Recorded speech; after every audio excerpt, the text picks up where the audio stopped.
Hola, ¿cómo están ustedes? Bienvenidos a este nuevo capítulo de Fiscal Urbano con Iván Podugia, arquitecto, director de Atisba y bueno, el protagonista de este programa. Hola Iván, muchas gracias por estar en FNM. ¿Cómo estás? Gracias Teresa por invitarme. Bueno, encantado de estar en nuestro programa, en nuestro programa El Fiscal Urbano. Oye, esta semana vamos a comentar un informe, análisis de Atisba sobre los datos aterradores, la verdad, del censo 2024. Sí, preocupante. Tengo varias preguntas que vamos a responder después. ¿Corre riesgo de ser invadido nuestro país, de perder territorio? ¿Qué nacionalidad será la predominante en el futuro? ¿Hacia dónde crecerán las ciudades? Yo creo que son preguntas que lamentablemente uno hace a propósito de los datos y no de teorías conspirativas como uno podría pensar que está tratando, ¿no? Pero eso lo vamos a ver luego. Pero antes de eso me gustaría comentar contigo un poco algunas cosas de actualidad. ¿Te parece? Perfecto, démosle. Lo más insólito, Iván. A Boric no se le ocurre nada mejor en una gira internacional que está ahora en India que explayarse, que hablar a propósito de los aranceles a 15 países que anunciados por Trump y que serían comunicados hoy ya de manera oficial. No se le ocurre nada mejor al presidente de la República de Chile que decir esto. Hace un par de meses, en la asunción del nuevo presidente de Estados Unidos, en donde veíamos a los grandes multimillonarios del mundo, de las Big Techs, Jeff Bezos, Larry Brain, Elon Musk, Mark Zuckerberg, acompañando con una pleitesía de otros tiempos a quien pareciera pretender ser un nuevo emperador. Voy a leerlo. Hace un par de meses, en la asunción del nuevo presidente de Estados Unidos, veíamos a los grandes multimillonarios del mundo acompañando con una pleitesía de otros tiempos a quien pareciera pretender ser un emperador. ¿Qué te parecen estas geniales declaraciones? Bueno, me parece un descriterio en todo sentido, porque lo que uno tiene que hacer con Trump, conociendo al personaje además, que es complejo, es tratar de pasar piola. O sea, tratar de que diga Chile, que es Chile, nada. Entonces mantén las tasas. Entonces acá igual te van a hacer un informe de prensa y van a decir que un sujeto, que además cuando le voy a decir quién es, como le dijo John Kerry, tráete la cerveza, tráete el copete. Está bueno el copete, le digo. ¿Te acuerdas cuando, sí, cuando dijo, no está Estados Unidos? Y estaba al lado John Kerry, que fue candidato presidencial, le dijo, oye, está buena la cerveza, tráigase otra, sácate otro. Bueno, yo creo que Boris tiene estos arranques, que yo creo que es su manera como de ser rebelde, porque en el fondo él, mal que mal, es socio de Ponce Lerú, tiene a Tironi de asesor principal, cambió todo su programa. Recomiendo una entrevista de Graciela Valenzuela a la Constanza Martínez, que es la presidenta del Frente Amplio, donde dejan en evidencia ya no las volteretas, las contradicciones, no es como la completo abandono de cualquier convicción política de algo. Entonces él se da estos lujos, que son una estupidez, por cierto, porque no van a cambiar nada, y además hacen que Trump pueda poner la vista y decir así, bueno, ¿qué tal si le uno subimos? más. Pues. O sea, así que emperador, entonces como soy emperador te voy a subir la tasa al cobre. ¿Y qué va a hacer él a subir la tasa a qué? No, sí, una irresponsabilidad. Es una estupidez, Teresa, porque tú me dijeras que va a cambiar algo con él. Es una choreza. Choreza de nada. Bueno, es una actitud más o una señal más, una confirmación más de que no comprende en el fondo que no es un activista que está representando a Chile, que las medidas que Trump va a anunciar probablemente afecten a Chile, independiente de que estemos o no dentro de los países elegidos, que un enfrentamiento suyo con Trump no ayuda en nada. En el fondo son caprichines del emperador. De un emperador con otro estilo, si tú quieres, me refiero al emperador Boric, digamos, a un emperador con un estilo distinto, pseudo empático y todo lo que tú quieras, pero emperador al fin, o sea, que no está consciente de en qué posición está y por qué está ahí, no está a título personal, como para dar opiniones personales. Pero es que es muy propio de los líderes de izquierda latinoamericanos. Por lo que pasa es que él, como tiene esta contradicción que le gusta mucho el poder y la plata, entonces tiene mucha cercanía con Ponce Lerú, con Tironi, porque son, en el fondo, el poder. Pero tiene este lado revolucionario tipo Ortega, digamos, Maduro, a pesar de que critica a Maduro, tipo Fidel, te fijas que habla del imperio. Porque lo ofendieron harto, un funcionario de Maduro, algo dijo así más o menos brutal de Boric. Dijo que la investigación era pirata, la investigación de la Fiscalía donde estaba involucrado Diosdado Cabello en el asesinato de Ronald O'Higgins, que lo más probable que sea cierto. Bueno, lo basurea. Nadie sabe quién es Boric. Esa es la verdad. A nadie le importa lo que diga Boric. No es relevante ni siquiera en Latinoamérica. Porque en Latinoamérica es relevante hoy día Milei por lo que está haciendo, Lula por el puesto de Brasil, Maduro porque es un dictador peligroso, y nada, pues Boric es como, ¿quién? Nada, es como un Tony. Entonces, pero lo que hace con esto, Teresa, ese es el problema, es que pone el radar, porque Trump es un tipo jodido. Con Trump hay que pasar piola, hay que decir, bueno, ojalá que no diga que no sepa ni dónde está Chile. ¿Me entiendes o no? Claro, obvio. Obvio, ¿no? Obvio. Porque no puedes ganar nada con un enfrentamiento con él. Lo único que podemos es perder. Entonces es una estupidez, pero ¿qué se puede pedir? A mí me recuerda lo comentaba yo en un resumen semanal creo que el último, que se parece un poco a la actitud de los centros, de las federaciones estudiantiles, de las federaciones universitarias, como cuando hacen grandes comunicados. Claro. Te fijas, le comunican al mundo lo que piensan ellos de Ucrania. Y es muy importante porque pueden marcar un antes y un después. Esta sensación de que ellos tienen que hacer tomas de posición en cualquier cosa, por muy lejana que sea. ¿Qué piensan ellos del conflicto de Medio Oriente? ¿Qué piensan ellos de la guerra de Ucrania? ¿Qué piensan del cambio climático? ¿No? Sí. Se sienten una especie de... Del género.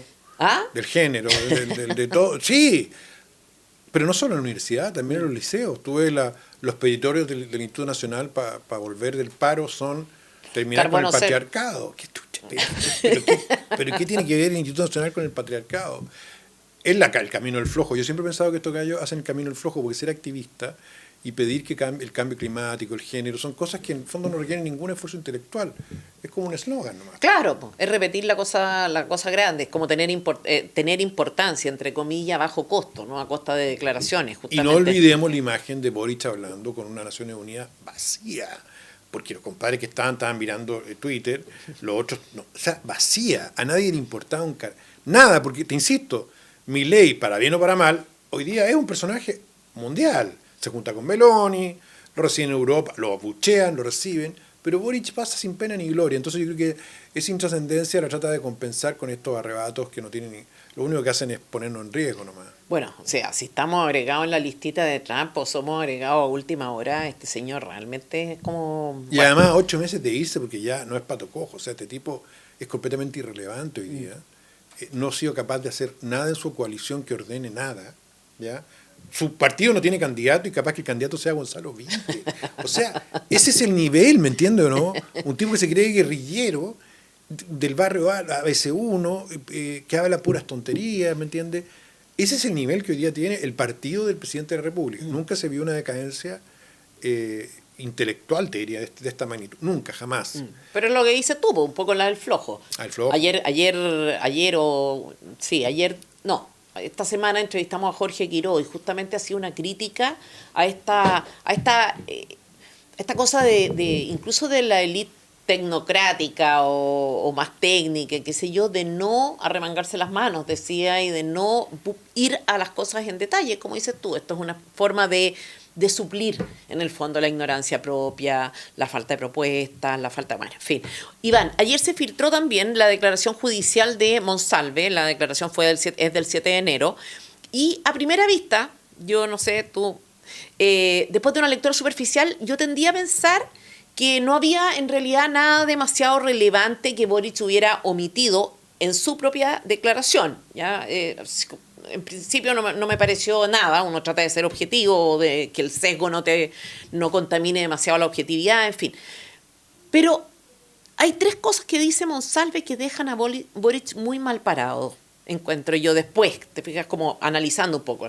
La primera es que la idea central, la principal que le transmite Boric a Monsalve en su primera conversación es que en su caso primará la presunción de inocencia. ¿Ah?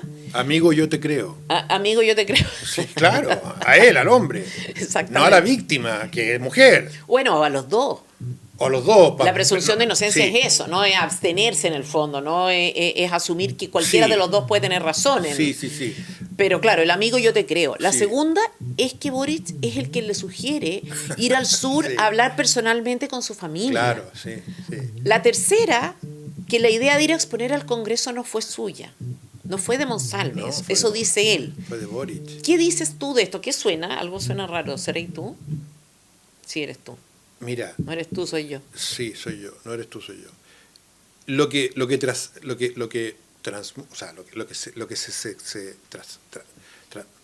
Se me fue la palabra, pero lo que se ve de esto la intención de Boric siempre fue tapar esto. A ver, ¿qué es lo que pasó acá? Tú siempre has dicho eso. Esto fue un intento de tapadera, como dicen los españoles. Tapar el escándalo Monsalve, porque Boric sabía que no es tonto, es flojo, irresponsable, pero tonto no es. Sabía que esto era un misil en su línea de flotación, como dice el lugar común, porque efectivamente tocaba el gobierno feminista. Es como lo de Monedero en España o lo de Rejón. Bueno, tocaba cualquier cosa. Porque pero es que esto era doblemente grave porque no solo era tener a su jefe de seguridad con el esposado, con el chaleco amarillo de imputado, que ya es tipo colombiano de los 80, sí. serie narcos, sí. O sea, pero sino el delito por el cual estaba era violación en un gobierno feminista, de una funcionaria, que además fue... Y de una alta autoridad, además, pues no cualquiera, se han encargado de la seguridad. De la seguridad, y además que fue tapado y que fue... Y la víctima fue amenazada por dos interlocutores del gobierno, una periodista y un jefe asesor, un asesor cercano. Entonces yo creo que lo que hace Boric en la práctica es tratar de decir, ya, tapemos esto, habla con tu familia, cuéntale, pasa piola, pasemos piola con esto, y lo que no contó es que la segunda lo sacaba. Eso era, porque además como no tiene inteligencia, me refiero a servicio de inteligencia, porque un asesor le dice, oye, esta cuestión es grave, esto se va a saber. Él pensó que lo podía tapar. Yo no tengo certeza de eso, pero más allá de si Boric dijo o no dijo estas cosas en su propia declaración, ¿no? Que le había dicho esto a Monsalve, que lo mandó al sur, bueno, más allá de si omitió todos estos datos, lo que a mí me queda clarísimo acá, es que la aproximación del presidente de la República frente a una denuncia de violación contra su subsecretario de Interior, en la que el propio subsecretario admite haber intimado con una subordinada y haber circulado borrado por las calles de Santiago, es la aproximación del compadre, no del presidente, del amigote, no del jefe, del compañero parranda, no de la autoridad. Eso es lo que me parece que queda clarísimo. Entonces, pedirle la renuncia por las conductas expresamente reconocidas por el propio Monsalve, ni siquiera digo por violación, sino que si el jefe de seguridad te dice que estaba borrado, que no recuerda nada, que estaba saliendo con una subordinada, en fin, si no hace, o sea, si eso no es suficiente, bueno, es una demostración más de lo mismo. Yo creo que la vez pasada lo hablamos, no sé si contigo con la Rocío, que ya uno no sabe qué adjetivo usar en todo esto.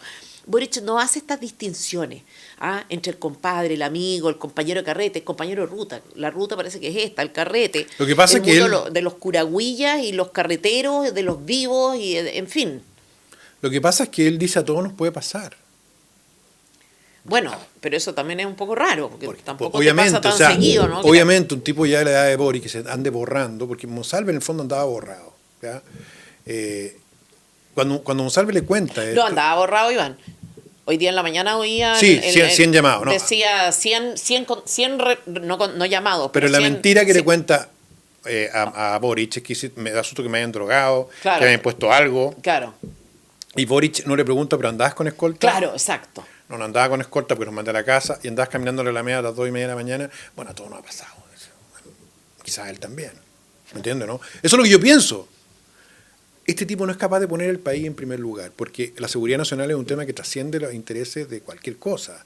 Entonces, tener al jefe que está persiguiendo el tren de Aragua, que además dijo que no existía, al cartel de Sinaloa, a todo el jefe de la seguridad del país, carreteando a las 3 de la mañana con una subalterna en la Alameda solo, es para echarle una patada, porque está comprometiendo la seguridad nacional, pero para Boric no es tema la seguridad nacional, ¿entiendes? No, en su juguete, su país de juguete, que es Chile para él, no es un tema, para él los temas son otros. Ahora, lo que es más grave, creo yo, en este caso, son las contradicciones que son importantes, Teresa, porque un gobierno tiene que tener un cierto ideario. Tú no puedes ir por el gobierno sin ninguna idea de fondo. Y lo que hemos visto con Boric es que todas las ideas eran cosas totalmente superficiales, no había nada de fondo más que el poder. ¿Cierto? Entonces el gobierno feminista, que es en la práctica dos hombres haciendo solidaridad de género al revés, diciendo, bueno, compadre, a todos nos pasa esta buena. Claro, tapémoslo. Te podría haber pasado. Claro, y la víctima, bueno, mandémosle a alguien que la haga callar, pues eso fue lo que hicieron. Bueno, si es cierta la declaración de Monsalve, Boric miente grotescamente cuando Siempre dice que su intención fue desde el comienzo pedir la renuncia. La presunción de inocencia también, bueno, lo que te decía recién, en el fondo, que yo creo que se entiende muy mal, porque efectivamente tú no puedes asumir que el gallo incurrió en tal o cual conducta delictiva, pero tampoco puedes asumir que no. O sea, en el fondo la presunción de inocencia es una suspensión del juicio, en el fondo, una abstención de hacer un juicio definitivo respecto a una situación que no te consta si es verdad o no, digamos. Entonces eso significa, favorece de alguna manera a la que se declara víctima, tanto como al que se declara inocente. Eso no lo entienden las feministas y creen que uno puede ir por la vida, ¿no es cierto?, pregonando eslóganes que obviamente son ridículos. La amiga yo te creo es una ridiculez, o sea, es absurdo. Tú no puedes creerle a priori a una persona. Eso bueno, no lo aplica nada más. Además no lo aplican. Porque no le aplica porque le afecta a la plata. Claro, amigo yo te creo en la medida que sea amigo, claro, o sea, amigo militante. Yo protejo a mi amigo, pero además yo creo que el problema grande acá, Teresa, lo que refleja esto es la frivolidad de Boric para tener y dejar en su cargo todavía, con avión institucional, con escolta, un tipo que anduvo borrado, teniendo un amorío con una subalterna, porque se lo contó, y no haberlo echado inmediatamente una patada porque está comprometiendo la seguridad nacional. Ese tema para mí es lo más grave, porque este tipo estaba a cargo de perseguir a los grupos de crimen organizado, tenía a cargo toda la seguridad. Toda es mucho más seria. Yo por eso. Pero esto te demuestra que no estaba en esa. Porque si el gallo está. O sea, si un personaje, si el subsecretario de Interior está en una persecución seria del crimen organizado, del narco, del delito, no es que no se exponga, es que se expone y lo matan. O sea, los fiscales del norte están con unas medidas de protección. Me contaba la otra vez Cancino, que sabe bien de estos temas, están con unas medidas de protección muy importantes porque efectivamente están en riesgo. Son unos héroes, claro. los que condenaron a los gallegos, 300 años. Pero además, Monsalve dijo que era mentira, que el Tren de Aragua estaba operando en Chile. Cuando el fiscal de Arica alertó de esto hace 2 años, sí, Monsalve dijo que no era cierto. Y después la habían desbaratado ellos en la banda, pues habían tomado... O sea, no había ningún antecedente y estaba mintiendo. Y lo que es más grave, fue a negociar con Maduro, no sabemos qué, porque ese protocolo de acuerdo con Maduro, cuando viajó Monsalve, ya no sabemos de qué se trata, y luego coincide con el asesinato de Ronald Ojeda. Entonces, todo esto oscuro, todo esto se parece mucho a la política sucia latinoamericana de izquierda, de derecha también, pero a esta cosa donde la inteligencia se usa para funciones políticas, donde están los tipos tan metidos en actividades criminales, es muy lamentable. Iván, quiero llevarte a uno de los primeros temas del informe de Atisba, sí, que es la natalidad. Sí. Pero antes de eso, no resisto la tentación de mostrarte un video que quiero comentar, aunque sea muy incorrecto desde el punto de vista político.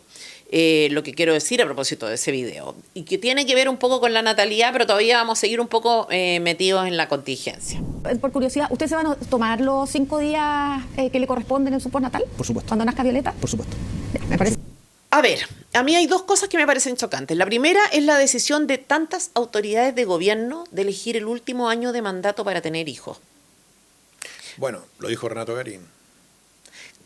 Claro, yo no me atrevo a asegurar que esto sea una cosa concertada, pero me choca. Pero a ver, digamos que una coincidencia extrañísima. Rarísimo. ¿O no? Rarísimo. Por eso me parece sospechosa la coincidencia. Ahora, la pregunta es, ¿son capaces estos tipos, a la luz de lo que hemos visto, de tener una guagua por razones electorales y políticas? Sí. No, fueron capaces de condenar e incriminar a personas que eran inocentes por razones políticas. Fueron capaces de tratar de votar a un presidente electo por razones políticas, de mentir con la violación de derechos humanos, que es un tema que supone los afecta a ellos. Son capaces de cualquier cosa. Así que yo creo que sí, son capaces. Ahora, mira, asumiendo que esto es una casualidad, les bajó la crisis de no sé qué edad y todos decidieron tener hijos. Hoy día, un embarazo es algo que en general se planifica. La gente más joven quiere calcular todo, prever todo, anticipar todo. Es toda una fantasía en la vida, porque no es muy difícil. No hay nada más real que la precariedad, yo creo. Pero bueno, esta es la actitud en general de la gente más joven respecto de la natalidad de los hijos.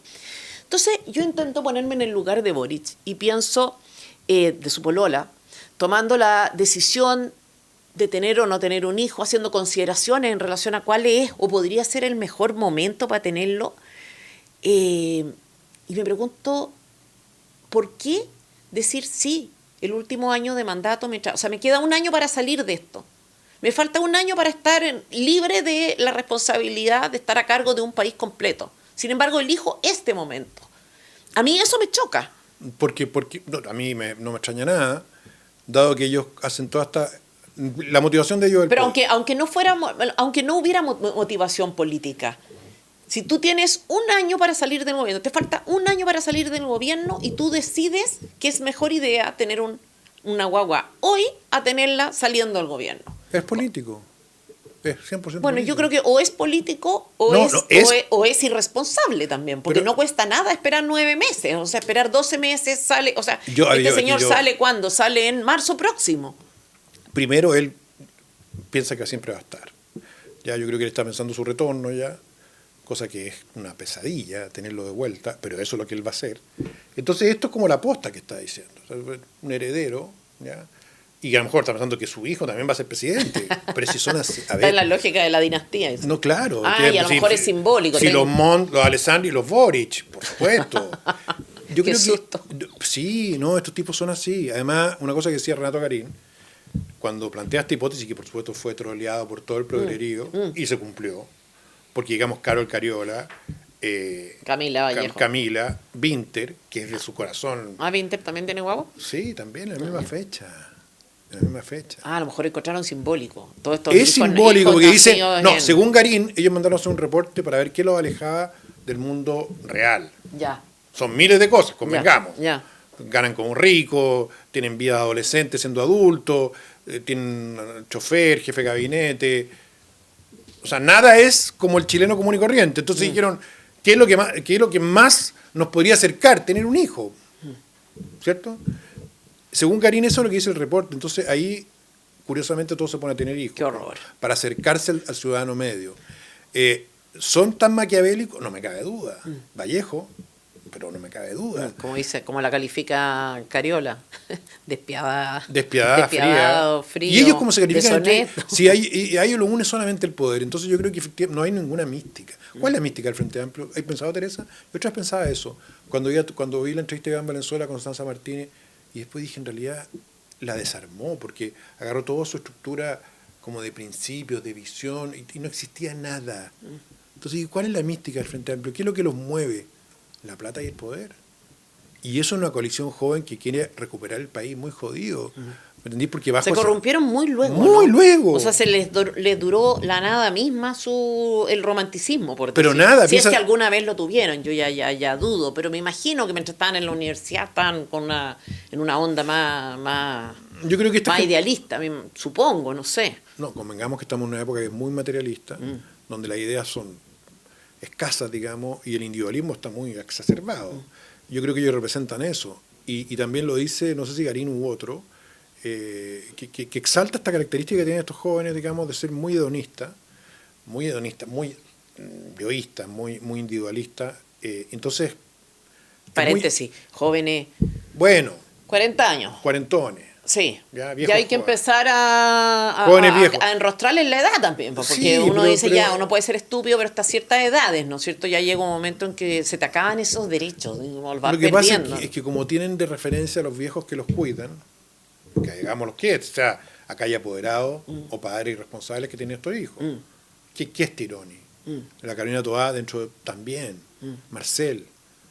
Dicen, bueno, tenemos que ir a cuidar a los cabros, bueno, igual tenemos las pegas, pero en el fondo, todos los puestos relevantes de este gobierno, todos, sin excepción, salvo la vocera, ninguno es del Frente Amplio. Sí, pero no duraron nada. No, nada, se mandan puras cagas. Entonces, cuando tú tienes al ministro, o sea, cuando tú ves lo que hace el ministro de Energía, que es frente amplista con el corte y el apagón, o Grau con la permisología, tú dices, bueno, ojalá no haya ningún ministro del Frente Amplio en un cargo relevante. Qué horror.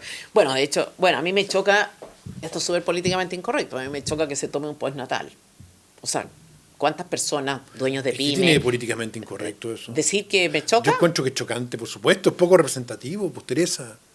Si estamos de acuerdo que este tipo gana como rico, no tiene unos privilegios, no tiene ninguna persona, se gastó 12 millones de pesos en un fin de semana en Punta Arenas, se tomó un avión. Eso no lo sabía, ¿qué es lo que es eso? No estoy se fue a Punta Arenas ¿Ya? ¿Y por qué le pone ese presupuesto? Porque se hizo una investigación, creo, algún medio, no sé si fue así, pero Bio descubrió que habían fraccionado el costo para no pasar por la Contraloría, y el costo fue de 12 millones de pesos un fin de semana con sus amigos, después de lo cual se tomó un avión directo a Santiago, pasando por arriba del incendio, literalmente, para ir a un carrete con su banda de rock preferida. O sea, esos privilegios con nuestra plata no se los da ninguna persona de su edad, nadie. Es como o sea, ni de ninguna edad. O sea, muy poca la gente en Chile, o sea, deben ser, no sé, 1000 personas, si es que las que pueden hacer una cosa así, yo ¿cierto? creo que ni siquiera. Tomarse un avión, ya quiero ir ahora así directo al asado. Sí. Y el país se quema y no tienen ni siquiera la empatía. Entonces, esta frivolidad que tiene Boric de hacer esto y hacer todas estas cosas te demuestra que el tipo, claro, nunca ha tenido ninguna vinculación con lo que le pasa a la gente. Entonces, claro, yo digo, ¿cuántas ¿cuántas personas dueños de pyme, pienso sobre todo, no empleados contratados, pero cuántas personas que viven de su trabajo y que efectivamente no se pueden tomar los 5 días o 5 creo que son los días del postnatal, y él lo presenta como una cosa virtuosa, ¿te fijas? Entonces uno dice, oye, ¿sabéis qué? No debería ni haber tenido guagua. Claro, es meterse un poco en el fuero interno. Yo eso lo dejaría fuera. Yo entiendo que, claro, no, sí, yo estoy de acuerdo, pero al menos hago el punto de que me parece muy discutible que alguien decida elegir este momento en el que está a cargo de todo un país para eso, pudiendo haber esperado un año. Perdona, pero además no era que tenían 10 años de mandato, ¿te fijas? O sea, ya. Y el postnatal famoso... El postnatal es para estar con tu hijo, no para estar carreteando con una banda de rock troll. No, pero el postnatal no se lo ha tomado, pues si la guagua no ha nacido. Si ya nació el 16 de marzo, se lo tomó. ¿Nació la guagua? Nació. Si ya se lo tomó. A ver, perdón, el postnatal... Estoy muy atrasada de noticias. El postnatal... En el marco del postnatal es cuando se da este carretón, en Punta Arenas de los 12 paros. ¡Claro! Ay, no, Iván. Pero por supuesto que sí. Ay, no me enteré que nació la guagua. Sí, nació. El 16 de marzo. Ya, o sea, estoy realmente mal. A ver, lo que pasa es que desinformada. lo que es importante para ellos no es el nacimiento de la guagua, es anunciar que va a tener guagua. 1. Anunciar que se toma su postnatal, porque eso es progre. Pero yo creo como buen padre. Como buen padre, claro, en realidad, mientras está carreteando. Espérate, con la guagua nacida. Este viaje fue en medio de su postnatal, ¿tú estás seguro de eso, Iván? A ver, o inmediatamente después. Si él se ausentó de la pega. Y lo que es más grave. ¿Y el viaje fue solo o fue sin la pareja, mujer, no sé? Mujer, pues, no sé, a ver. A Punta Arenas fue con ella, creo, pero cuando va. Para mí, lo que yo rompí todos los límites con Boric y ya le perdí todo el respeto es. Pues está quemando el sur que el tipo viaje a un recital, ni siquiera un recital, fue a Lollapalooza, además. ¿Fue? Por Natal, pero por supuesto que fue. Yo estoy muy Teresa, desinformada, parece. Si estamos hablando que este tipo está en un nivel como, ¿cómo decirlo? Como de cebado, en que le importa nada lo que la gente pueda pensar de él. Después le viene como una cosa como de culpa, y se hace el republicano, ¿entiendes? Es un desastre. Y esa foto, en la foto que salió ahora. ¿Cuál? Esa foto de ahora era creo que... En el Baby Shower. No, era alrededor de a propósito de un partido de fútbol, parece. Sí, es verdad. Él salió... Tiene razón. Él salió exigiendo respeto. Bueno, una pinta que también tienes la culpa, porque va por la calle caminando solo con la camisa abierta hasta el ombligo. Porque, a ver, yo cuando conocí a Boric la primera vez fui a almorzar al casino del Congreso, que venía con un grupo de parlamentarios que habían hecho un encuentro en Viña, en un seminario, da lo mismo. Y nos invitaron todos los expositores a un almuerzo en el Congreso. Subí y Boric estaba en un rincón solo, con un chaquetón, leyendo un libro, ¿sí? Para que todos lo vieran, como un poeta maldito. Él cree, ¿me entiende o no? Y la universidad era igual, entonces él juega con esto de ser como intelectual. Creo que es un trauma por no haber terminado la universidad. Así que todos los papás que nos escuchan, si pueden hacer algo para que sus hijos terminen la escuela, que la terminen. Es muy importante, porque si no van a cargar con un trauma, después van a hacer todas estas estupideces, como para hacerse, mira, no terminé, pero soy intelectual, leo, y además soy rebelde, pero soy presidente también, entonces tengo mi doble mundo. Una cosa realmente. Sí, bueno, es que es mucha la distorsión. Patética. Es mucha la distorsión, Iván, es lo que hemos hablado muchas veces, pero en el fondo pasar durante la universidad, ellos tenían a la Concertación de rodillas pidiendo disculpas por lo que habían hecho en los últimos 30 años. No todos, por supuesto, pero había un grupo importante. Sí.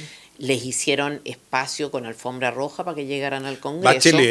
Bachelet, la prensa les daba una cobertura impresionante a lo que decían. Entonces ahí empieza la distorsión. Salen, son electos, les va bien, entran al Congreso empiezan esta vida que es del Congreso, que es una vida de, efectivamente, mucho privilegio en el sentido estricto de la palabra. Y de o sea, carrete duro. De cosas que no mereces, que se te dan y que son bastante excesivas, que financian otros, los contribuyentes. Los contribuyentes le financiaban con 7 millones de pesos mensuales, más asesorías, a Giorgio la fiesta en el Cerro Alegre del Paraíso, que todos sabíamos, la fiesta de Giorgio, con Gabriel, con Jorge Sharp. Entonces era como una generación rebelde, pero que no compuso ninguna, porque yo te creo que, claro, en la época de los Beatles se juntaban con los Rolling Stones, pero los tipos componían una música extraordinaria. Estos tipos no han hecho nada para hacer eso. No, es la rebeldía del charlatán. La rebeldía del charlatán, exactamente. Sí. Y me quiero quedar con un punto que tú dijiste, Teresa, de la concertación, Bachelet en particular, y visitar a mi amigo Marcelo Ruiz. Él dice que Bachelet, tú caché que hay una clase de avispa que pone sus huevos en la presa, viva. ¿Ya? O sea, como que la deja a medio morir la avispa y pone los huevos dentro, y los huevos crecen de la avispa y se van comiendo mientras se desarrollan a la presa y después vuelan, como una avispa. Ya. Y él hacía esta analogía con Bachelet, porque Bachelet lo que hace en la práctica, estos son los hijos de Bachelet. Sí, pues. Y ahí... Totalmente. ¿Te acuerdas, Giorgio? Bueno, Giorgio, colaboración crítica, cupo protegido, y a todos los chicos en la Fundación Dialoga. Entonces, ella los mete al gobierno, porque ella dice, esta es mi generación de relevo. No es Toa, no es Orrego, perdón, no se me salió. No se me salió. No son ellos. De hecho, Toa dice, me tocan en mi generación, no le va a tocar al final, es bien triste, porque es mi generación también. No son ellos. Ellos es mi generación, porque ellos son realmente de izquierda, y yo los voy a ayudar. Y ella mueve a toda la nueva mayoría, no a la concertación, para que los empujen. ¿Y quién está hoy día representándola a ella en el gobierno? El Chapo Elizalde. Elizalde es su representante, que es un tipo más oscuro que el petróleo. Él es el personaje que ella puso ahí para que los ayude, un fixer. ¿Tuviste la película de Tarantino, Pulp Fiction? No. Cuando se mata a una persona por error y mandan a Mr. Tenéis que verla. Dice, matan a una persona por error y dicen, ¿qué hacemos con el cuerpo? Está muerto, está todo el auto estallado a sangre. Y dice, llámate a Mr. Wolf. ¿Y quién es Mr. Wolf? Un fixer. Y llega Mr. Wolf a arreglar la cagada, en el fondo. A limpiar el auto, a esconder el cadáver, y da las instrucciones con un cronómetro. Eso es Elizalde, en el fondo. Es un fixer que arregla todas las embarradas de estos chiques. Entonces, claro, es bien terrible que Chile termine así. Por eso es tan importante la elección que viene. Sí, lo que pasa es que, bueno. Iván, vamos al tema. Vamos al análisis del censo. Sí. 2024, al análisis que hizo Ativa sobre este censo. Lo primero que me preocupa, el tema de la natalidad. Hay un gráfico en el informe que estamos comentando, que vamos a dejarlo abajo en la descripción del programa. Sí. Se puede, ¿no es cierto? Por supuesto. Ya, para que las personas lo vean, lo lean, en fin, vean los gráficos con tranquilidad. Y en el primer gráfico lo que dice, compara el año 1992 con el 2024 y dice que en el 92 había 6 personas con más de 65 años por cada 29 niños. Y hoy día 14 personas sobre 65 años por cada 17 niños. O sea, estamos casi igualados. Sí. Voy a decir viejo, espero que nadie se ofenda porque No, creo que viejo, más de 65. Claro, creo que estoy en esa categoría o acercándome. No, pero acercándome sí. raudamente, peligrosamente. Bueno, no sé. Ya, entonces, es brutal esto. Es brutal que tú tengas casi la misma cantidad de niños que de adultos mayores. Es impresionante, lo encontré yo. Mira, Chile ha tenido una transición demográfica que es solamente comparar a los países desarrollados, con una diferencia, que no tenemos la plata de los países desarrollados para mantener una población adulta mayor o vieja, que no trabaja, que requiere pensiones y remedios y salud cara. ¿Ya? Hay muchos factores que explican esto. Esto lo alertó Roberto Méndez hace 11 años, Ya. cuando se dio cuenta que entre el año 2002 y 2017, ambos censos, se habían perdido 500.000 niños. Él así le puso su columna. Fue una columna muy buena ¿Ya? y muy famosa. ¿Dónde están los 500.000 niños? Que es, en el fondo, aplicado al porcentaje de niños sobre la población total, tú te das cuenta que entre los dos censos había 500.000 niños menos. Bueno, ahora eso se agudizó. Entonces, ¿qué es lo que está pasando en Chile? Son 3 fenómenos que son muy complicados. Primero, la gente está viviendo... O sea, lo bueno es que la gente está viviendo más. Veamos la parte positiva. Aumento de la expectativa de vida. Que eso es propio de un país desarrollado, ¿cierto? Pero lo segundo, que es muy impresionante, es que la cantidad de niños ha reducido y el hogar se ha achicado a tamaños que son menos de 3 personas por hogar, sí, promedio. Quiero comentarte eso en breve, así que no te extiendas. Pero esto tiene efectos en miles de sentidos. En todos los sentidos. Y apartamos con pensiones. Bueno, piensa tú que con esta reforma que hicieron nuestros amigos, digamos, dejaron un porcentaje de préstamo, ¿cierto? Que es un reparto, un mino reparto. Entonces lo que vamos a tener nosotros es que la gente activa está poniendo su plata para pagar un país viejo, envejecido, sin gente activa. Y cuando ellos entren a la vejez, no van a tener atrás lo que se llama un relevo o un reemplazo demográfico. Entonces vamos a tener una torta gigantesca de gasto. Esa es la primera implicancia. ¿Quién va a pagar esa torta gigantesca? Esto es muy importante, déjame hacer una precisión, que en el fondo, para los telespectadores, que este problema no sería problema con capitalización individual, por lo menos, desde ese punto de vista. O sea, en el sentido que si tú ahorras para cuando envejeces, que envejezcas o que haya más gente mayor no es problema. Cuando ya empezamos con la PGU, cuando empezamos con el reparto, cuando empezamos a sostener a otros, es que empieza a ser problemático. Tú llegas a la vejez sin haber ahorrado para ti y no tienes gente joven suficiente. O sea, de hecho, si la proyección se mantuviera podría llegar un momento, ¿no es cierto?, en que somos 50 y 50. O sea, en que la mitad del país trabaja, la otra mitad del país es jubilado. O sea, hay una persona para mantener a un jubilado. O sea, la cuestión es absolutamente imposible. O sea, ¿cuántos chilenos ganan sueldo para eso, no? Para sostener a una persona más mayor. A un hogar más. Un hogar más mayor, como dices tú, en etapa de gasto alto. Altísimo. Sí, exacto. Sobre todo en salud y en remedio. Yo le preguntaría a los señores de Chile Amplio, de Chile Vamos, que ellos en el fondo, cuando hacen esta propuesta, Diego Portales, a ti te hablo, cuando tú haces esta propuesta... No, pero te explica quién es Diego Portales. Diego Portales Chalper.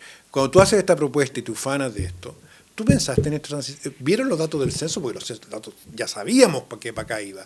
Y ahora que sale el censo, ninguna reflexión sobre la gran amenaza que todos los expertos alertaron, que es tener un país envejecido, donde un porcentaje menor de la población tiene que, vía reparto, PGU y el sistema que ustedes crearon de préstamo, financiar una población envejecida. ¿Con qué plata se va a hacer eso? Ellos sabían perfectamente esto. Bueno, no sé. Porque son datos, como dices tú. Sí, que se venían viendo. Bueno, pero además del tema de la natalidad, esto se sabe porque se ve lo que está pasando en Europa, se sabe porque la natalidad en Chile ya era baja y eso, en fin, o sea, de saberlo lo sabían, no le importó nomás, porque el problema es de otros. Después llega y esto, quizá pensarlo como a nivel micro. Yo siempre digo, cuando uno, no sé, yo vengo de una familia numerosa, tengo también una familia numerosa, y uno dice, son impresionantes los efectos. Puede decir uno, es un lujo, ¿no es cierto? Es muy caro tener una familia numerosa, sobre todo en el periodo de crianza, en el periodo en que, es carísimo, que este grupo depende de una o dos personas, los padres, en fin, es caro. Pero en el largo plazo es una buena inversión y en el largo plazo hay una sostenibilidad distinta, ¿te fijas? O sea, no sé, yo tengo 9 hijos, para 9 hijos sostener, si pudiéramos replicarla, sostener a dos padres, a mí, por ejemplo, o niños. Cuando estoy vieja y acá. ¡Claro! Claro, ¿qué pasa con familias que tienen 2 hijos? Esto lo viven, incluso en otros aspectos, ¿no? En que hay que cuidar al papá porque el papá es un cacho. Yo tengo 2 hermanas, claro. Sí, es un problema. Es un problema serio. Pero hay otra dimensión que no sé si quieres que vamos a hablar, la migratoria, que es bien jodida. No, vamos a hablar de eso, pero no. Ya, bueno, entonces, y lo otro, el despoblamiento de áreas. ¿También vamos a hablar después? Vamos a hablar también después. Ya, entonces, no sé qué más decir. A ver. En este punto, que es muy jodido que tengamos una tasa de crecimiento de la población, que como se expresa esto, de 0,8% anual. El Reino Unido tiene 0,85%. ¿Por qué se equivocó el INE en su proyección? Porque venimos, yo no sé tú, pero yo vengo hablando de los 20 millones chilenos, cacho que ahora que faltaba 1,5 millones que no existe. Lo ponemos en el informe. El INE lo que hace es que da la información de la población censada. Ya. Pero tiene que agregarle un delta, que es una proyección, para compensar los omitidos. Entonces van a subir estos números. Ya. Pero no vamos a llegar a 20 millones. Ya. ¿Por qué? Porque las curvas se aceleraron.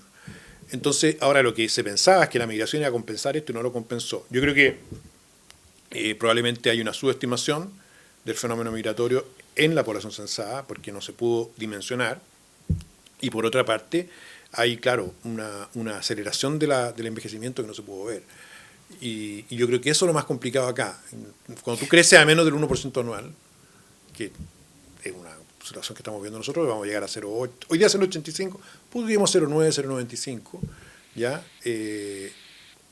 Eso en la práctica te va a llevar tarde o temprano a que la población empiece a decrecer, que es lo que pasa en las comunas hoy día que están perdiendo población. Eso vamos a ir a eso. A ver, hoy la expectativa de vida está siendo de 81 años para los hombres y 83 para las mujeres. Sí. Ya. ¿Qué significa eso? Que tú, ¿no es cierto?, tú, hombre o mujer, o el país, si tu jubilación la cubre en otro, deben solventar 18 años sin trabajar. Sí, 18 años. Yo no sé, en el caso de los hombres, 23 años Sí. sin trabajar en el caso de las mujeres. Sí.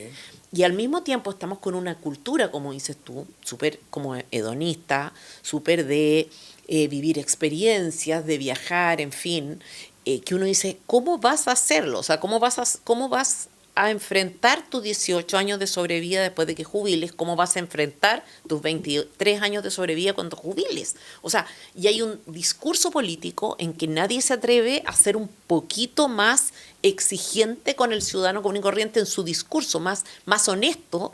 Y bueno, no, la respuesta es que nos tenemos... dar también las malas noticias, pues si en el fondo... Es que lo que te dicen, Teresa, es que nos tenemos que endeudar, pues. Claro, llega un punto, no sé cuánto se acaba esto. ¿Cuándo se acaba esto? A ver, esto se anticipó. ¿Cuándo quiebra el país? Todas las personas que se oponían al reparto, que fueron lapidadas públicamente, hasta que llegó la convención, cuando te diste cuenta de lo de tu platita, etcétera, etcétera, te decían en Europa quebraron los sistemas de pensiones por el tema demográfico, no fue por otra cosa. Vale decir, por el envejecimiento de la población, vale decir, por una masa de gente que no trabaja, que va creciendo, y una masa de gente que trabaja y que financia el anterior, que va decreciendo. Y los números no dan. Y eso ha quebrado los sistemas de pensiones. Entre otras cosas porque el porcentaje de cotización... No, pero incluso en Europa siendo mayor. No, pero aunque sea mayor, te quiero decir que no de todas maneras no da. O sea, imagínate que lo que tú dijiste, tú tienes, claro, mitad de gente trabajando, mitad sin trabajar, y a ti te sacan una cotización, pongámosle alta, ya tú tienes una cotización 400.000 pesos, cotiza. Igual no sirve para, o sea, no alcanza para que otra persona viva. Lo que tú dijiste, entonces, si la mitad trabaja y la mitad no, el que trabaja tiene que financiar su hogar y otro. Claro, hogar. ¿Ya? Hogar, no persona. Porque el hogar a veces son dos personas mayores de edad. Claro. Entonces, y los europeos reventaron con esto. ¿Y qué hicieron? Se endeudaron.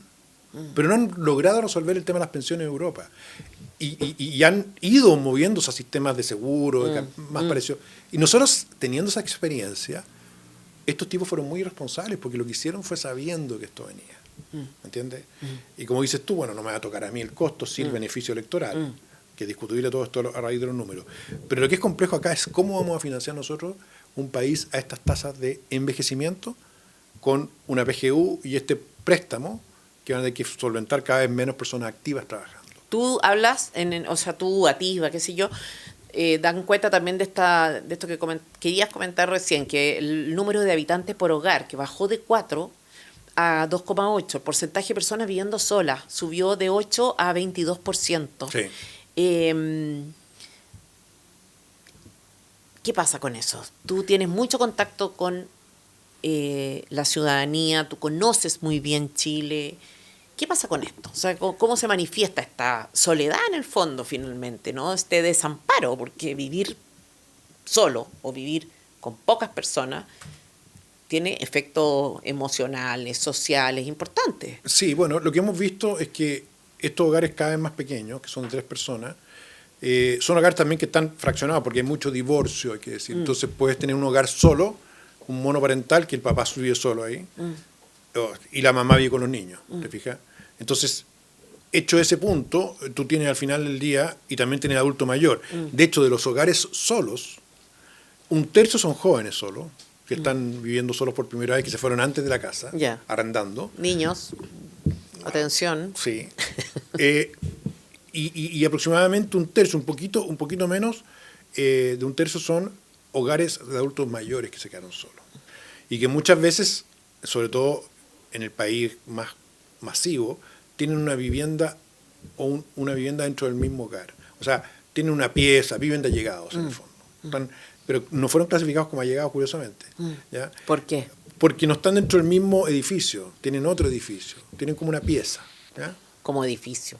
O sea, una casita. Arriendas una pieza. Tienes un sitio ya. de 200 metros cuadrados donde vive una familia y atrás hay una pieza donde vive el viejo. Ya, perfecto. ¿Sabes, no? Ya, perfecto. Okay. Ya. Ese es un hogar monoparental o un hogar de una persona sola. Entonces, claro, lo que tú tienes acá, que pasó en Europa también, es que este modelo te lleva a una ciudad de solo departamentos y una ciudad de solo arriendo, que es lo que hablamos en el programa pasado. Porque, ¿qué dicen acá los muñecos que están por el arriendo y contra la propiedad privada? ¿Para qué vamos a subsidiar viviendas si tenemos hogares tan chicos? Subsidiemos arriendo, bueno, la gente se va a morir luego ya. Claro, pero la gente cuando accede al subsidio, ¿a qué edad promedio accede? No, 25, 26 años. Cuando recibe el subsidio habitacional. Claro.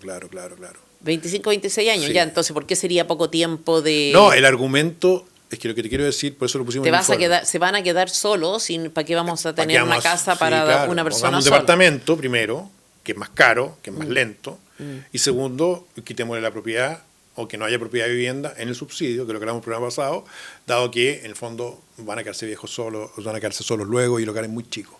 Pero, nuevamente, esto tiene una distorsión que nos está omitiendo la cantidad de hogares que están así, porque esto es un promedio.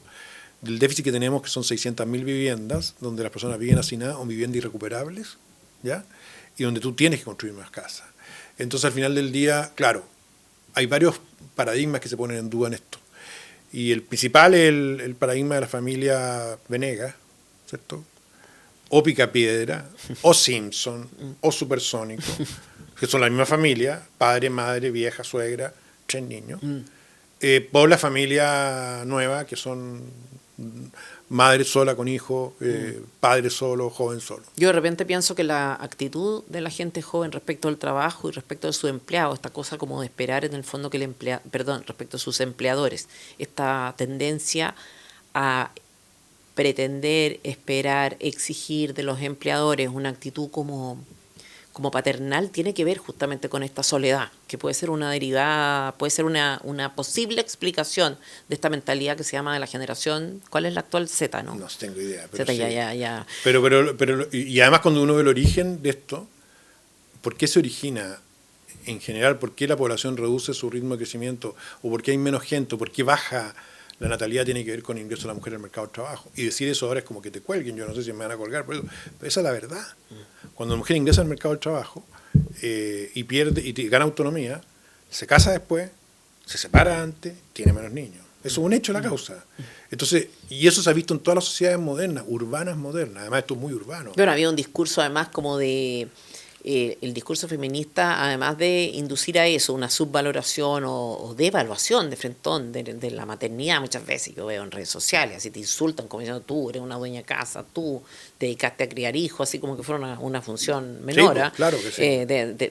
Ya, eso por una parte, pero está también este discurso de empoderamiento de la mujer que libera de responsabilidades como coletazo, daño colateral, al hombre. Que le transmite al hombre que en realidad no tiene ningún deber de compromiso respecto de la mujer, porque en realidad ella es igual a él, ella también quiere sexo casual, ella tampoco lo necesita, ella tampoco merece ser protegida o cuidada, porque ella es chora, y entonces estos son los efectos también que estamos viendo. O sea, tú ves que aumenta el porcentaje de padres irresponsables en el fondo que dejan, que no pagan la pensión, que no se preocupan, aumentan los abusos sexuales, aumentan la aproximación, de hecho esto incluso se ve como en la cultura, en todo sentido, o sea, la misma música. Tú dices, se supone que el patriarcado, ¿no es cierto?, era antes, o sea, o que hoy día estamos como desafiando esa cultura. Bueno, yo creo que nunca ha habido una música más machista, más degradante. Brutal, la música urbana. Brutal sí. respecto de la mujer. Entonces, ¿qué pasa con la cultura? Pero yo diría, Teresa, que más allá de eso que es cultural, aquí hay un cambio cultural también que es muy fuerte, que va a venir con la migración. Pero lo que tú tienes es que esto además cuesta mucho revertirlo. Los franceses, los europeos lo trataron de hacer con el bono por hijo, y pagaban 2.500 euros por cada hijo nuevo en España y en Francia, y no lograron cambiar los números. Bueno, pero es que eso es un desastre. Bueno, porque en el fondo yo creo que las políticas públicas en materia de natalidad deberían de alguna manera hacer que, si es que tu problema para tener un hijo es económico, se resuelva. Pero no crear incentivos para tener hijos por razones económicas. Eso lo encuentro muy peligroso, ¿te fijas? Bueno, fue la manera en que lo hicieron. Pero a la vez masificaron el aborto. Entonces, al final, claro, es contradictorio porque tú decís, acá estamos ante un problema público, ¿no? Porque como estamos tan individualistas se suele ver el tema del aborto, los niños, como un tema mío, de mi libertad. No, acá tenemos un problema público, social. Un país envejecido es un país que tiene una serie de problemas geopolíticos, demográficos y de pensiones. ¿Ya?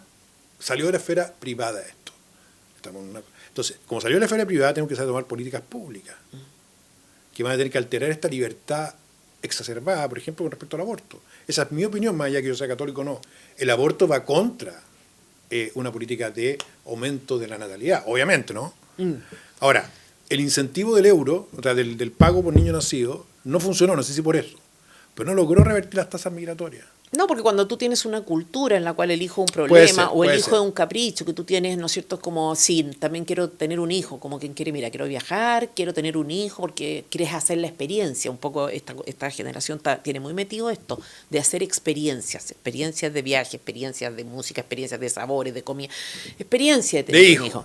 Pero como estos que no gobiernan. Pero es una experiencia, te fijas, no es un proyecto en serio de familia, que es distinto enfrentarlo como esto es lo que yo quiero ser y hacer, ¿no es cierto? Mamá. Ahora, si tú dices eso es lo curioso, fíjate, es una paradoja. Si tú dices eso, que un enfoque de familia tratan de conservador, ¿cierto? Inmediatamente. Sí. Bueno, en cierto sentido es conservador de cosas razonables que pero hay que conservar. Pero lo que estamos diciendo acá es que la sostenibilidad del país está en riesgo. Que no es un tema solamente... No es un tema de mi familia. No es que yo soy súper liberal, como estos liberales, entonces a mí que no me jodan, yo hago lo que quiero con mi cuerpo y toda la cuestión. Sí, compadre, pero tú vives en un país, en una sociedad, tú vas a recibir plata de gente joven que hoy día están haciendo que te trate de financiar a ti, viejo de miércoles. ¿Cachai? Claro, pero sí es cierto. Sí, pues es cierto, sí, es cierto.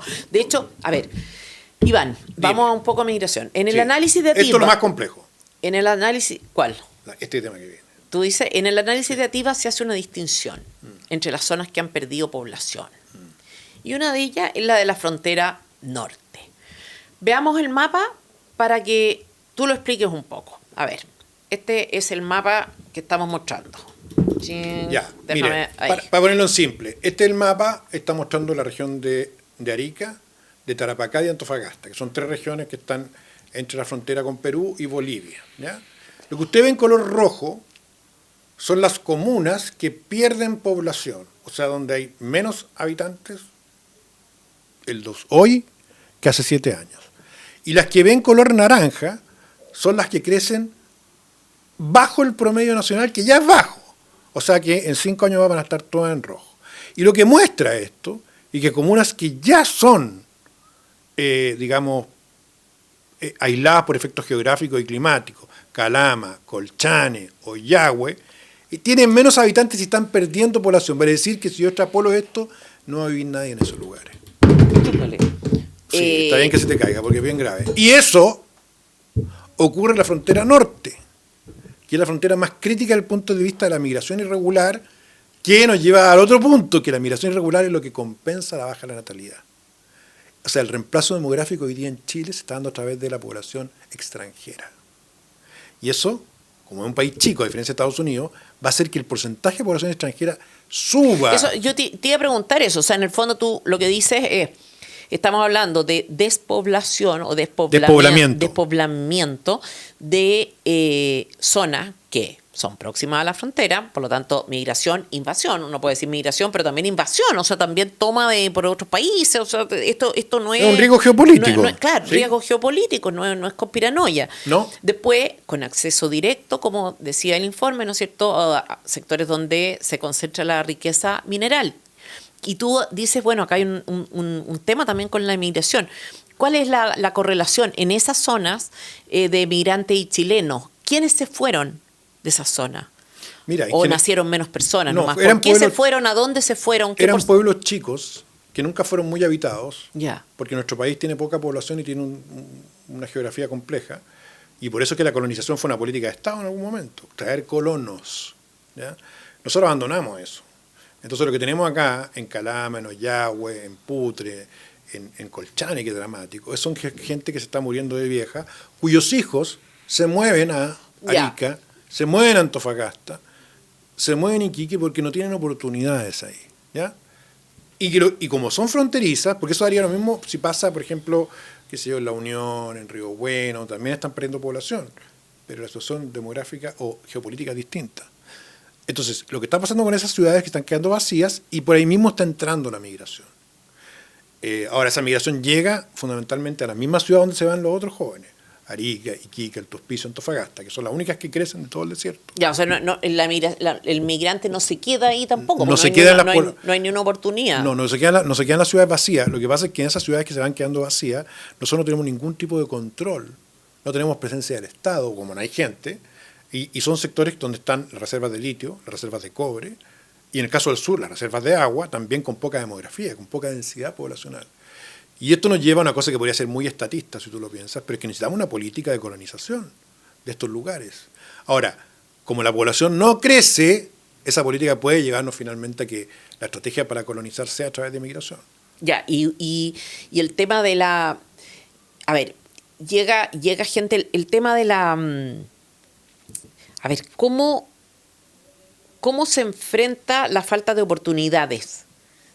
Es muy o sea, ¿cómo se podría resolver? Habría que, como dices tú, un poco una política pública... Bueno, lo que se hacía anteriormente era que tú regalabas tierra, lo hizo también Estados Unidos, lo hicieron mucho, entonces la gente tenía un incentivo para ir y producir algo, pero la verdad es que claro, no hay gente. En Colchane, sí, claro. Tú no tienes nada, puedes plantearse un desierto. ¿Tú ves posibilidades de invasión extranjera? ¿Como de guerra, dices tú? No de alienígenas, sino que sí. ¿De guerra? Como de guerra, de tomas, de ir agarrando... Todas. ¿Con quiénes? Con Argentina y con Bolivia, yo creo, están los principales riesgos. O sea, hoy día está totalmente expuesto. La gente llega, entra, se cierra la barrera, se baja una barrera, se van los funcionarios. Entonces tú dices, así como pueden entrar personas, también pueden mover en la frontera, sí. Lo que pasa es que hoy día, como te digo, esto nos lleva a otro tema que es defensa, que donde sería súper bueno tener un experto conversando, a la gente de Athena Lab, no sé. Podríamos invitar, un programa, podríamos invitar a un tercero, po. Claro, sería bueno. Sí. ¿Por qué? Porque tú como que asumís que el gasto de defensa no es relevante y que hay que eliminarlo. Pues estaba escuchando a Milei ahora en el taxi que me venía, curioso, donde estaba destacando cómo va a reforzar las Fuerzas Armadas Argentinas, porque él decía, pensar de que no hay amenaza a la soberanía es una estupidez y pensar que se resuelve mediante trato es una estupidez. Acá se resuelve mediante fuerza disuasoria. Claro, disuasión. Disuasión. Y a Milei yo tengo susto en esta materia. Así es. Sí, porque no digamos que es una persona equilibrada. Y está comprando 50 F-16. Y tenemos relaciones con Israel y con Estados Unidos, que son grandes proveedores de armas. Y hemos tenido conflictos con los argentinos en esta materia toda la vida. En las islas del sur, en los campos de hielo del sur. Entonces, claro, hoy día no aparece como una amenaza, Teresa. Claro, parece como de loquito así. Pero ¿por qué me preocupa? Porque además, como decía Tomás Mochati en una brillante editorial o comentario, resulta que nuestro ejército está algo fatigado. Porque hacen una operación para exhumar el cuerpo de Pablo Marchán, 250 efectivos, de élite, y salen repelidos a balazos por 30 tipos de la CAM. Sí, impresionante. O sea, ¿qué fuerza armada tenemos nosotros? ¿Me entiendes o no? Mochati ha sido muy insistente en este tema. Yo creo que con las amenazas geopolíticas que se derivan del despoblamiento de Chile, tú deberías tener una reflexión sobre la estrategia de defensa nacional. Y creo que no se está teniendo. O sea, claramente no. Mira, vamos a la frontera sur. En la macrozona sur ahí también hay un cambio significativo. Vamos a mostrarle la lámina a nuestros telespectadores. Me gustaría, déjame ponértela para que tú veas lo que están viendo ellos. Esto es distinto, Teresa. A ver. Nuevamente, le recordamos a nuestros auditores que lo que vemos acá, en color rojo, son comunas que pierden población. En color naranja son comunas que crecen bajo el promedio y en comuna grises comunas que crecen en el promedio o sobre el promedio. Todos los rojos que ven ustedes ahí son comunas que pierden población, ¿cierto? Y esas comunas coinciden con las zonas afectadas por el terrorismo de la macrozona sur, ¿ya? Por ejemplo, Lumaco, que es donde se hizo este allanamiento fallido, es una comuna que pierde población. Cañete, Tirúa, ¿ya? Y esto sí que es grave, Teresa, porque esto no es por falta de oportunidad necesariamente, porque acá tenemos turismo, tenemos agricultura. Podríamos tener, por lo menos. No, existía. Sí, po. Esto es extrañamiento. Sí, sí. Esto es desplazamiento forzado de la población producto de la violencia terrorista de estos sectores. Esto fue lo que más nos preocupó a nosotros, yo diría, de todo lo que hicimos, cuando vimos los datos de la macrozona sur de despoblamiento, dijimos, cresta. Porque en el norte yo me puedo esperar esto, en Aysén también, pero en esta zona... Claro, ahí puede ser por lo menos voluntario, acá es casi obligatorio. ¿El INDH, Iván? Mira, yo creo que el INDH, después de lo que dijo Sergio Mico, que yo sé que a ti te pareció malo, Sergio Mico dijo, a mí me obligaron a mentir. A mí me dijeron que si yo no decía que había violaciones sistemáticas de los derechos humanos para votar a Piñera, me iban a reventar. El INDH estuvo por romper la democracia para sacar un presidente que no era de su sesgo político. El INDH, por lo tanto, es una entidad que con recursos públicos hace una apreciación selectiva de lo que son derechos humanos para sus compañeros de izquierda y omite completamente la violación de derechos humanos para personas que no piensan como ellos. Y eso es gravísimo. Por lo tanto, yo esperaría que el próximo gobierno, si es de derecha o centro-derecha, cerrara el INDH. Kaiser dijo que le iba a poner cero presupuesto, que es la manera más fácil de cerrarlo. Espero que todos los candidatos digan lo mismo. ¿Qué sentido tiene este organismo? No ha dicho nada respecto a un crimen de lesa humanidad como es el desplazamiento forzado de la población. Lo puso en un informe por exigencia de 2 consejeros, porque el actual presidente del INDH, o directora del INDH, la señora Consuelo Contreras, que dicho sea de paso, tiene varias fundaciones vinculadas al Sename que sería bueno investigar, es una señora oscura, esa señora no ha tenido ninguna, ni siquiera reflexión, ninguna empatía con la gente que sufre crimen de lesa humanidad como es el desplazamiento forzado de la población. Entonces yo creo que se debiera cerrar el INDH. Es una vergüenza que exista ese organismo hoy día en Chile. Desplazamiento forzado. Eso es lo que teníamos nosotros, perdón. En el sur de Chile. En Tirúa, en Arauco, en Mulchen. Tenemos desplazamiento forzado a la población, en Curanilahue también. Y cuando tú empiezas a ver la cantidad de gente que vive acá, nosotros estamos reportando el tema del terrorismo hace 4 o 5 años. 50 iglesias quemadas, escuelas rurales quemadas. Ha bajado ahora algo. Pero ya vimos la demostración de fuerza de la CAM, echando a 250 efectivos de élite a balazos. Impresionante fue eso, sí. Entonces, ¿dónde están? Dime tú si pasara eso en cualquier país desarrollado, en Francia, para no poner un país de derecha. Tiene una localidad tomada que impide que llegue la fuerza a ejecutar una orden judicial. Bueno... Claro, y no era carabinero haciendo una ronda, estamos hablando como... No, bueno, los franceses van a mandar a toda su unidad antiterrorista y los van a reducir. Y los van a reducir como corresponde, si tú no podés tener una fuerza militar paralela en el país que te impida ejecutar fallos judiciales. Y hay que decir, siendo honesto, que esto no es de este gobierno solamente. De hecho, yo diría que en este gobierno se han hecho más intentos, curiosamente, por combatir esto, pero esto que pasó el día jueves 27 en el fondo Pidenco del Humaco, un fondo además tomado el año 2008, si no me equivoco, 2012, por la CAM, para negarse a ejecutar una orden judicial, es gravísimo, Teresa. Entonces, este mapa, para mí, del informe, lo más grave, como un tema de seguridad nacional, pero además por la empatía con las 500.000 personas que viven ahí. Oye, una pregunta, ha perdido población, pero otra cosa es saber, un poco tú lo estás insinuando, quién se queda y en qué términos se quedan los que se quedan, en toda esa zona que pierde población, porque no es que pierde población y está deshabitada la ciudad, no, o sea, el territorio. ¿Sí? Nunca ocurre eso, se va yendo la gente, en unos casos forzadamente, porque acuérdate que acá hay economías agrícolas y turísticas que no pueden subsistir, la economía del lago Aranalhue, la economía del Golfo Arauco, de Quidico, de Tirúa, del lago Yeuyeu, son economías turísticas, y tú no puedes subsistir, tiene un terrorista disparando a buses escolares. Claro. ¿Ya? Y los agricultores, y lo que se viene, Teresa, las forestales, que pueden no ser incentivas en mano de obra directa, pero que sí sostienen muchas localidades, igual que Florida, Los Ángeles, depende de la industria forestal que se está acabando justamente por la guerra que los terroristas están haciendo a estas empresas, quemándole campo, etcétera.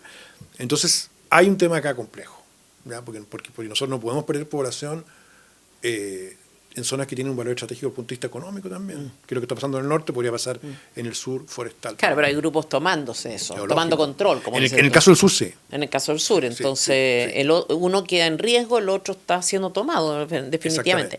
El tercer sector de habitantes que pierde país está dado por las comunas centrales y antiguas de la región metropolitana. Eso también quiero que nuestros telespectadores vean el mapa. Esto es dramático. Iván, espérate, no sé si lo tienes muy en mente, pero te lo muestro de todos modos por si acá ya. Sí, para que tú lo expliques, ya. Los telespectadores lo van a estar viendo, porque los vamos a subir. Ese anillo que ven en blanco es Américo Vespucio. El anillo que ven en negro es como el radio urbano de Santiago, que mide 30 kilómetros. Y en rojo tienen las comunas que pierden población.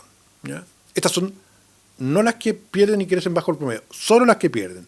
Luego probablemente les van a mostrar las que crecen bajo el promedio. Pierden población, las que más pierden población, el Bosque, La Pintana, Los Espejos, San Ramón, Cerro Navia, Renca, Pudahuel, Lo Prado.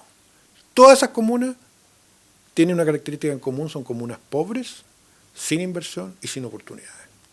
¿Se va gente? O sea, la gente que o la gente que está no tiene hijos. Digamos. No, la gente joven se va. La gente joven se va. Sí. Y hay 2 excepciones ahí. ¿Ya? Falta Diría 3 excepciones. ¿Ya? Maipú y Puente Alto que pierden población, una cosa increíble. Sí. Por limitaciones regulatorias.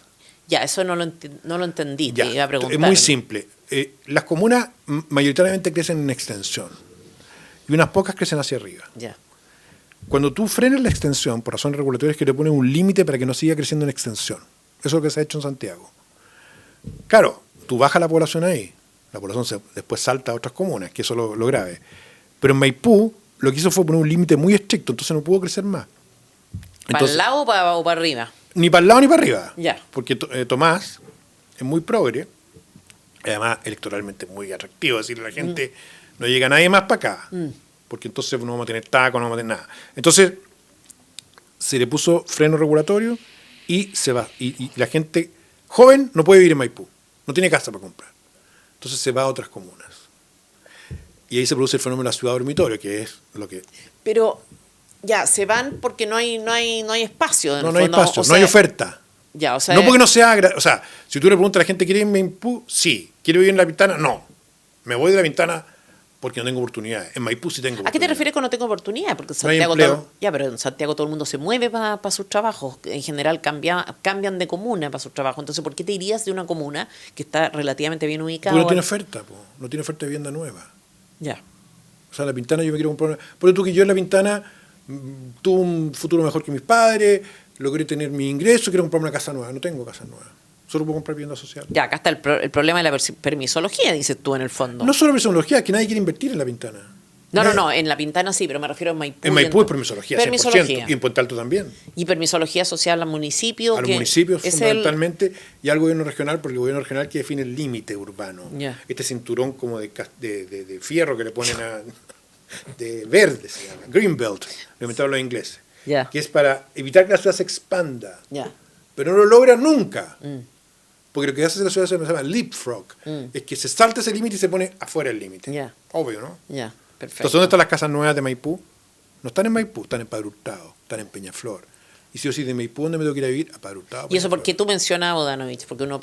No, Bodanovich, porque Bodanovich le puso freno a la altura en Maipú. Ya. No quiere edificio. Ya. Y no quiere casa. No quiere nada. Ya. Y La Reina también pierde población por lo mismo. Claro, son comunas... Pues una comuna rica. Rica. Claro, no está ahí tan lejos, o sea, está ahí... Entonces el problema cuando tú le pones freno y la población, aunque crezca poco, igual crece, es que los hogares nuevos se tienen que ir a otras comunas, que son más baratas porque como la vivienda está muy cara, o son informales.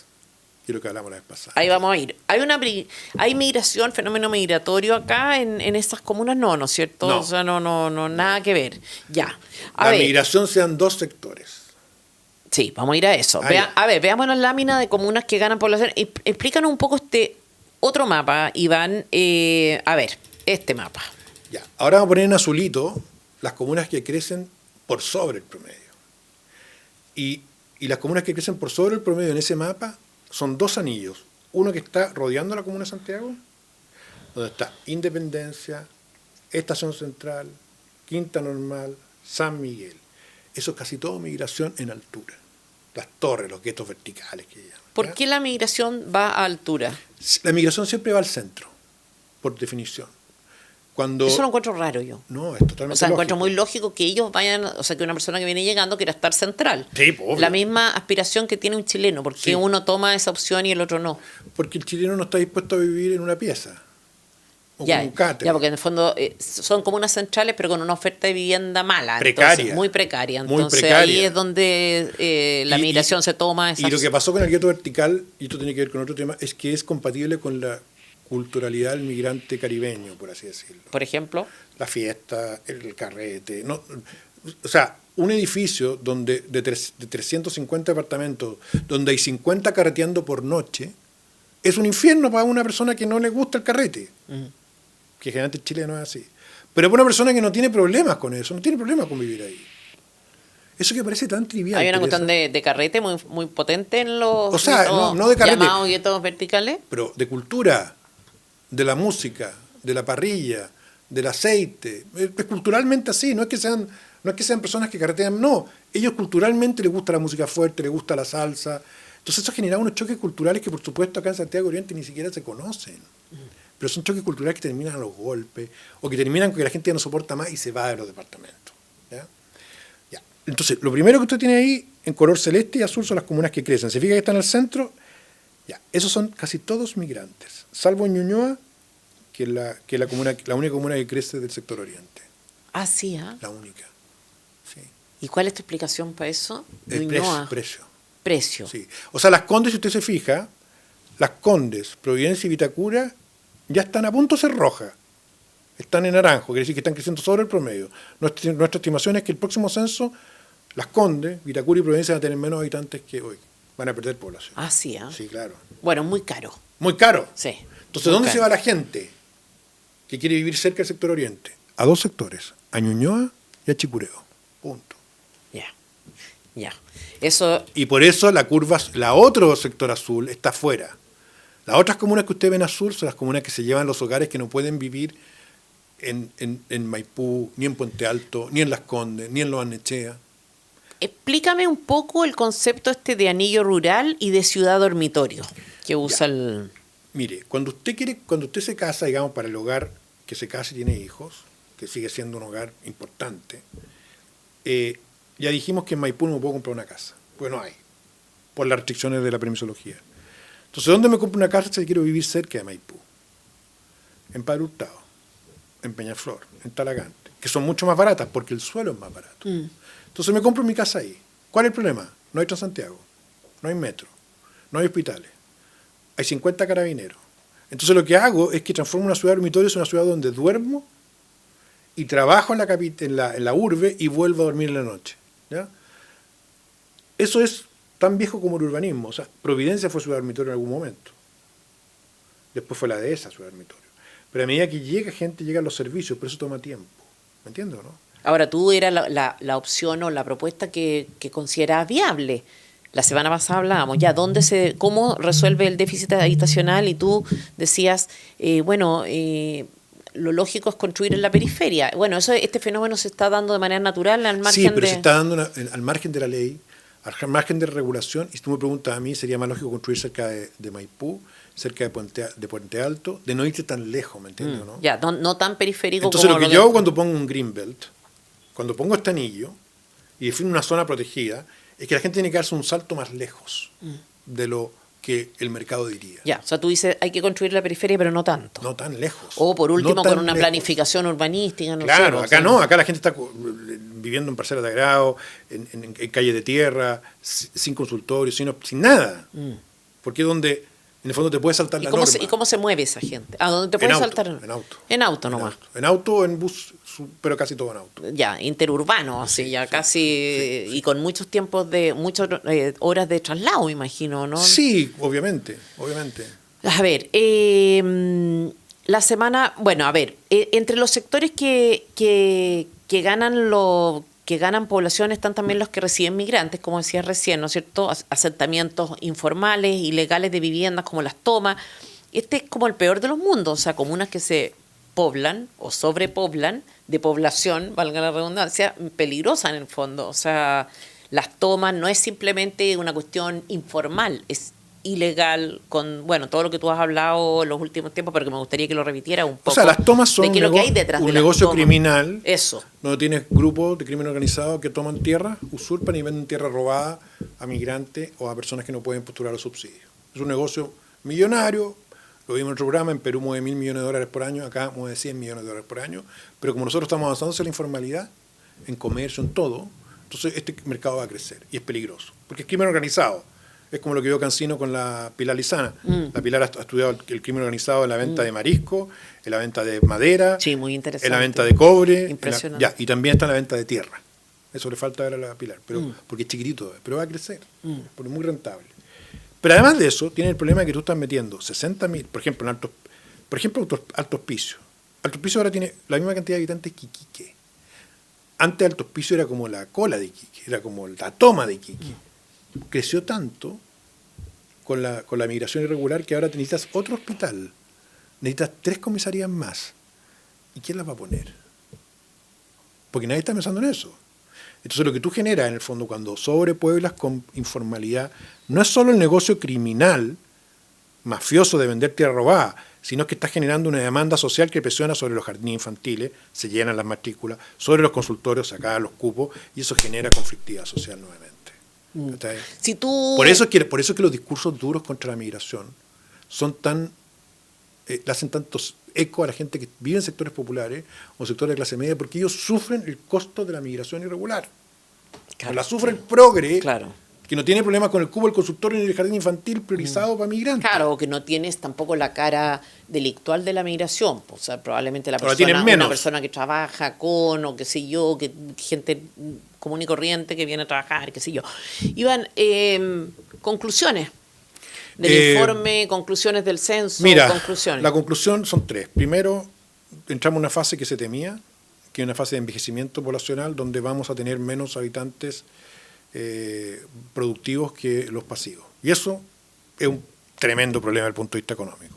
Segunda conclusión es que, como estamos creciendo poco y somos un país de poca población, estamos dejando sectores geográficamente relevantes poco atendidos, por así decirlo, ¿ya?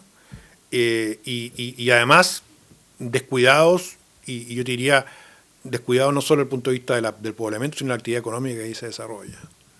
Y como contrapartida, tenemos sectores que se saturan, porque la migración y el crecimiento se concentran en esa área. Y tercera conclusión, que no hablamos tanto de eso, es que cuando tú tienes la población criolla bajando su tasa de natalidad, sí, se compensa con la población migrante. Y eso produce un cambio cultural muy de fondo, que lo llamo el fenómeno de Don Francisco, que es que Don Francisco se transformó en un personaje de la televisión gracias al público latino de Estados Unidos. Ahora, en Estados Unidos viven creo que 30 millones de latinos sobre 300 millones de habitantes, porque tienen 300 millones. Nosotros tenemos 18 millones y medio, y ya tenemos 2 millones de migrantes, podemos tener 4 millones de migrantes. Entonces, si tú extrapolas esta tasa, vas a tener un país más diverso culturalmente, eso puede ser interesante, pero donde todas las costumbres, ¿me entiendes? Las costumbres chilenas se van a ver alteradas por esta... Claro, que la forma en que se ha dado no es positiva. Nunca se da positivamente cuando es rápido. Yo lo sufrí cuando chico, porque yo crecía muy rápido y mi mamá me quedaban cortos los pantalones y me daba una basta. Y era horrible porque se marcaba la basta y todos mis compañeros me hacían bullying porque me quedaban los pantalones cortos o porque compraban pantalones largos con basta que me iban dando basta. Nada que crece rápido crece bien. Entonces, este fenómeno que estamos viviendo hoy día, o tenemos población criolla creciendo poco y población migrante creciendo mucho, inevitablemente genera conflictos de capacidad, choques culturales, etcétera. Y eso es lo que vamos a tener que lidiar nosotros en los próximos 20 años. Muy interesante. Iván, ¿cuál es el tema del próximo informe? El tema del próximo informe, Teresa, es... No se sabe. Vamos a actualizar, no, sí se sabe perfectamente. Vamos a actualizar el mapa de homicidios de Santiago. Bueno, hoy día salió un informe, ¿no? Debiera salir, no sé si sale hoy día, lo están apurando mucho, pero vamos a hablar justamente de los patrones que hemos visto de colonización rural de los crímenes y de sectores que están concentrando muchos homicidios también en regiones. Así que el próximo programa seguramente lo va a hacer, fiscal urbano lo va a hacer Cancino, que es el experto en eso. Se ha ido metiendo fuertemente en eso con su mente especial. Brillante. Es como que especial. Es un niño con capacidades diferentes. Es un niño con capacidades es muy metódico. No, muy inteligente. Es muy inteligente. Se ha metido mucho. Volvamos también. A recomendar la entrevista con la Pilar Lizana. Sí. Y yo le recomiendo traer a alguien de Athena Lab, que puede ser Comujman, no sé cómo se llama, que es un general para el tema de defensa. Bueno, la próxima semana, quizá, o cuando salga el informe. ¿Cuándo sale? En 15 días, ¿no? El de homicidio en 15 días, pero yo creo que sería bueno hablar del tema geopolítico, Teresa. Sí. O sea, tenemos nada contra los bolivianos, pero tienen una alianza con Irán para hacer drones que saltan todas nuestras trincheras y los tanques y nos pueden meter misiles en Arica así, ¡pum! Bueno, hagamos otro programa con eso. Okay. Muchas gracias a ustedes, pónganle like a esta entrevista porque ustedes saben que favorece el algoritmo y nos vemos en una semana o 15 días más está por definirse. Muchas gracias Iván. Gracias a ti, Teresa. Un saludo a todos los auditores.